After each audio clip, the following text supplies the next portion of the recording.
Hello all, നമ്മളിന്ന് മുട്ട ചുരുട്ട് കറിയാണ് ഉണ്ടാക്കാനായിട്ട് പോകുന്നത്. ചോറിനുള്ള ഒഴിച്ചു കറിയായിട്ടാണ് ഉണ്ടാക്കുന്നത്. അപ്പോൾ അതിനായിട്ട് ആദ്യം ഒരു കുക്കർ എടുക്കുക. കുക്കറിൽ 3-4 ടേബിൾ സ്പൂൺ തുവരപ്പരിപ്പ്, പിന്നെ ഒരു മീഡിയം സൈസ് തക്കാളി അരിഞ്ഞത്, ഒരു മീഡിയം സൈസ് സവാള അരിഞ്ഞത്, ഒരു അര ടീസ്പൂൺ മഞ്ഞൾപ്പൊടി, അര ടീസ്പൂൺ ഉപ്പ് ചേർത്തിട്ടുണ്ട്. അത് നമുക്കൊരു 3 വിസിൽ, ഒരു വിസിൽ ഹൈ ഫ്ലെയിമിലും ബാക്കി 2 വിസിൽ ഒരു മീഡിയം ഫ്ലെയിമിലും ആയിട്ട് നമുക്ക് കുക്ക് ചെയ്തെടുക്കാം. നന്നായി ഉടഞ്ഞോട്ടെ, കുഴപ്പമില്ല. ഇനി അടുത്തത് പരിപ്പ് വേവുന്ന സമയം കൊണ്ട് നമുക്ക് പൊടിപ്പൊടിയായിട്ട് 2 മീഡിയം സവാള അരിഞ്ഞതും, ഒരു 7 മുട്ടയും, അതിന് പാകത്തിനായിട്ടുള്ള ഉപ്പ്, കൂടാതെ ഒരു ടീസ്പൂൺ കുരുമുളക് പൊടിയും ഇട്ട് കൊടുക്കുന്നുണ്ട്. ഒരു ടീസ്പൂൺ ഇട്ട് കൊടുക്കുന്നുണ്ട്. എരിവ് കുറവ് ആവശ്യമുള്ളവർക്ക് കുറച്ച് കുറയ്ക്കാം കേട്ടോ. കുരുമുളക് പൊടി ഇവിടെ എല്ലാം എരിവ് ആവശ്യമുള്ളവരാണ്, അതുകൊണ്ട് ഞാൻ ഒരു ടീസ്പൂൺ ആഡ് ചെയ്യുന്നുണ്ട്. അല്ലാത്തവർക്ക് അരയാണെങ്കിലും മതി, അര ടീസ്പൂൺ ആണെങ്കിലും മതി. ഇത് നന്നായിട്ടൊന്ന് ബീറ്റ് ചെയ്ത് എടുക്കാനുണ്ട്. അങ്ങനെ നന്നായിട്ട് ബീറ്റ് ചെയ്ത് വെച്ചിട്ടുണ്ട്. ഓക്കെ, നമുക്കിനി അടുത്ത പരിപാടിയിലേക്ക് പോകാം.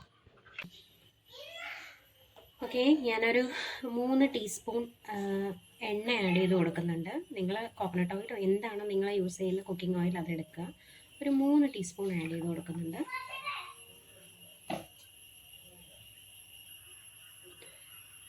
അതിലേക്ക് ഇത്രയും കുറച്ച് പട്ടയും, ഒരു 6-7 ഗ്രാമ്പും, ഒരു 1/4 ടീസ്പൂൺ കുരുമുളക്, 1 ടീസ്പൂൺ പെരിഞ്ജീരകം എടുത്തിട്ടുണ്ട്. ഞാനതിട്ട് കൊടുക്കുകയാണ്.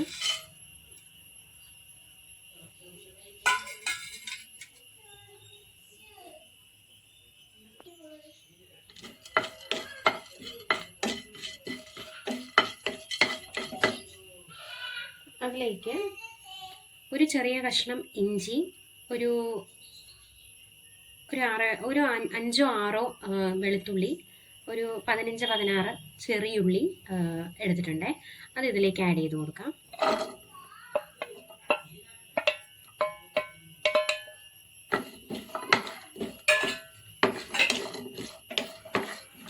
ഇത് നന്നായിട്ടൊന്ന് വഴറ്റേണ്ട ആവശ്യമുണ്ട് കേട്ടോ.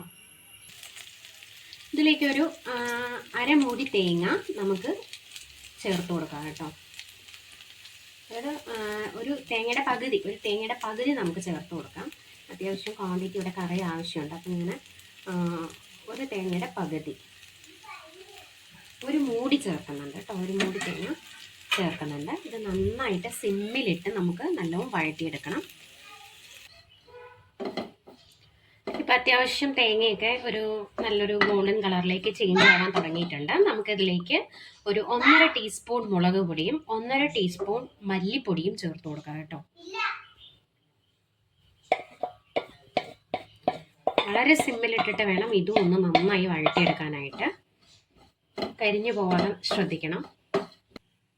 ഇതിലേക്ക് കുറച്ച് മല്ലി ഇല ആഡ് ചെയ്ത് കൊടുക്കാം കേട്ടോ. എൻ്റെ കയ്യിൽ ഇപ്പോൾ പുറത്തുനിന്ന് മേടിച്ച മല്ലിയിലയില്ല. അപ്പോൾ നമ്മൾ മല്ലിയിലയ്ക്ക് പകരം അതില്ലെങ്കിൽ നമ്മൾ റീപ്ലേസ് ചെയ്യുന്നത് ഇത് വെച്ചിട്ടാണ്. ഇത് ഒരു നാടൻ മല്ലിയാണ്. ഓക്കെ, അപ്പം പുറത്തുനിന്ന് മേടിച്ച മല്ലിയില കയ്യിലുണ്ടെങ്കിൽ കുറച്ച് ഇതിലേക്ക് ആഡ് ചെയ്ത് കൊടുക്കാം, തേങ്ങയിലേക്ക്. ഓക്കെ, ഇപ്പോൾ നമ്മുടെ തേങ്ങയെല്ലാം റെഡിയായി വന്നിട്ടുണ്ട്. നമ്മളിട്ട മല്ലിപ്പൊടി, മുളക് പൊടിയുടെ എല്ലാം പച്ചമണം നന്നായി മാറിയിട്ടുണ്ട്. നല്ലൊരു സ്മെല്ല് വരുന്നുണ്ട്. ഈ ടൈമിൽ നമുക്കിത് ഇനി ഇത് അരച്ചെടുക്കുകയാണ് വേണ്ടത്. അപ്പോൾ ഈ ടൈമിൽ നമുക്കിതൊന്ന് ആറാനായിട്ട് വെക്കണം. ഒന്ന് ചൂട് പോകണമല്ലോ. അപ്പോൾ ചൂട് പോകാനായിട്ട് വയ്ക്കാം. അതിനുശേഷം നല്ല രീതിയിൽ നല്ലൊരു പേസ്റ്റായിട്ട് ഇതിനെ അരച്ചെടുക്കാം. ഞാനപ്പം തേങ്ങ ഒന്ന് തണുക്കാനായിട്ട് മാറ്റി വെച്ചിട്ടുണ്ട്. അതിനുശേഷം അത് അരച്ചെടുക്കാം. ആ സമയത്ത് ഒരു പാൻ അടുപ്പത്തേക്ക് വെച്ചിട്ട് നമുക്കിതിൽ മുട്ട ഓംലേറ്റ് ആക്കി എടുക്കാനുണ്ട്. വളരെ തിന്നായിട്ടുള്ള ലെയറായിട്ട് മുട്ട ഓംലേറ്റ് ആക്കി എടുക്കണം. അതിനായിട്ട് കുറച്ച് എണ്ണ ഞാൻ ആക്കി കൊടുക്കുന്നുണ്ട്.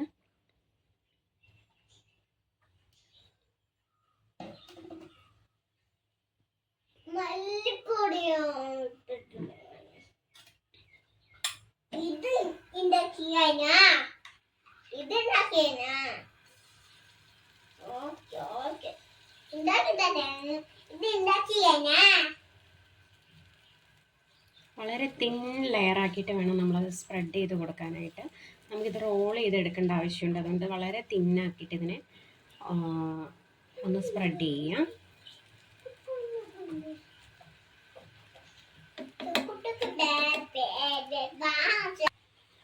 ഇപ്പോൾ ഇതിൻ്റെ മുകൾ ഭാഗം എല്ലാം ഒന്ന് കുക്കായി വന്നിട്ടുണ്ട്. ഈ സമയത്ത് നമുക്കിതൊന്ന് ഫോൾഡ് ചെയ്ത് കൊടുക്കണം കേട്ടോ. നമ്മളിങ്ങനെ ഫോൾഡ് ചെയ്ത് ഒന്ന് പ്രസ് ചെയ്തിട്ട് നമുക്കിത് ഫോൾഡ് ചെയ്ത് ഒരു ഹെൽപ്പിന് ഒരു സ്പൂൺ കൂടെ എടുത്തോളൂ കേട്ടോ. ഫോൾഡ് ചെയ്തെടുക്കാം. ഓക്കെ, നമ്മൾ ഫോൾഡ് ചെയ്തിട്ടുണ്ട്. ഇതിനൊന്ന് പ്രസ് ചെയ്ത് കൊടുക്കുക, അത് ഒട്ടിപ്പിടിച്ചോളും. നമുക്കിനി അതിനെ കട്ട് ചെയ്യേണ്ട ആവശ്യമുണ്ട് കേട്ടോ. ഒരു ചെറിയ ചെറിയ സ്ക്വയേഴ്സ് ആയിട്ട് നമുക്കതിനെ കട്ട് ചെയ്യാം.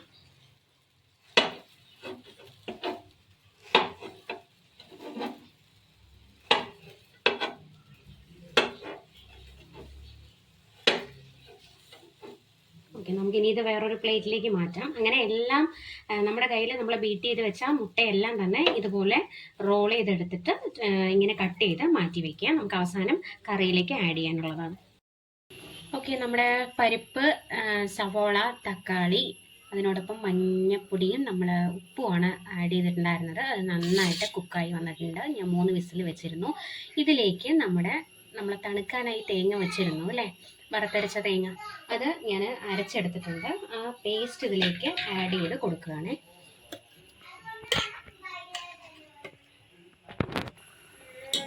ഞാൻ ആ തേങ്ങ അരപ്പ് ചേർത്തി ആ ജാറിൽ തന്നെ കുറച്ചൊരു 1/4 ഗ്ലാസ് വെള്ളവും ചേർത്തിട്ട് ഒന്ന് മിക്സ് ചെയ്തിട്ടുണ്ട്. നന്നായിട്ടൊന്ന് തിളക്കട്ടെ, ആ തേങ്ങയുടെ പച്ച മണം ഒന്ന് മാറട്ടെ കേട്ടോ. നമ്മുടെ കറി നന്നായി വെട്ടി തിളച്ചിട്ടുണ്ട്. ഇപ്പോൾ ഞാൻ ഇങ്ങനെ ഒരു ഇത്രയും തിക്കായിട്ടുള്ള കൺസിസ്റ്റൻസിയിലാണ് കേട്ടോ ഇറക്കുന്നത്. ഇത് ഒത്തിരി ലൂസാവുന്നതിനോട് എനിക്ക് താല്പര്യമില്ല, അത് അത്ര ടേസ്റ്റ് ഉണ്ടാവില്ല എന്ന് തോന്നുന്നു. കുറച്ച് തിക്കായിട്ടാണ് ഇത്. ഞാൻ ചോറിനാണ് എടുക്കാനായിട്ട് പോകുന്നത്. ഇതിലേക്ക് നമ്മുടെ എഗ് റോൾസ് ഉണ്ടല്ലോ, അത് ആഡ് ചെയ്യാനായിട്ട് പോകണം. എല്ലാം ഞാൻ പീസസ് ആക്കി വെച്ചിട്ടുണ്ട്. ഞാനത് ആഡ് ചെയ്ത് കൊടുക്കാനായിട്ട് പോവുകയാണ് കേട്ടോ. ആ സമയത്ത് നമുക്ക് സിമ്മാക്കാം കേട്ടോ, അല്ലെങ്കിൽ ഉടഞ്ഞ് മൊത്തം പൊട്ടി പോകും. അപ്പോൾ അതിനേക്കാളും നല്ലത് കുറച്ച് സിമ്മാക്കി കൊടുക്കുന്നതാണ്. നമ്മുടെ എഗ് റോൾസ് എല്ലാം പീസസ് ഇതിലേക്ക് ആഡ് ചെയ്തിട്ടുണ്ട്. അത് ഇനി ഇട്ടിട്ട് ഒത്തിരി നമ്മൾ തവിയിട്ട് ഇളക്കരുത്. ഒന്ന് മീഡിയം ഫ്ലെയിമിലേക്ക് വെക്കുക. അതിലേക്ക് ആ ഗ്രേവിയുടെ ഇതെല്ലാം ഒന്ന് പിടിക്കും. അത് കഴിഞ്ഞത് നമുക്കത് ഓഫ് ചെയ്യാനായിട്ട് പറ്റും. ഓഫ് ചെയ്ത് ഒരു 5 മിനിറ്റ്സ് ക്ലോസ് ചെയ്തിട്ട് വെക്കാം. ഇത് ഞാൻ ആക്ച്വലി പേളി മാനീസ് യൂട്യൂബ് ചാനൽ ഉണ്ടല്ലോ, ഞാൻ അതിൽ കണ്ടതായിരുന്നു കേട്ടോ. അവർ റെസിപ്പി നിങ്ങളെല്ലാം ഉണ്ടാക്കി നോക്കിയിട്ട് സ്റ്റോർ ഇടണം, ടാഗ് ചെയ്യണം, അത് അവരും ഷെയർ ചെയ്യുന്നതായിരിക്കും എന്നെല്ലാം പറഞ്ഞിരുന്നു.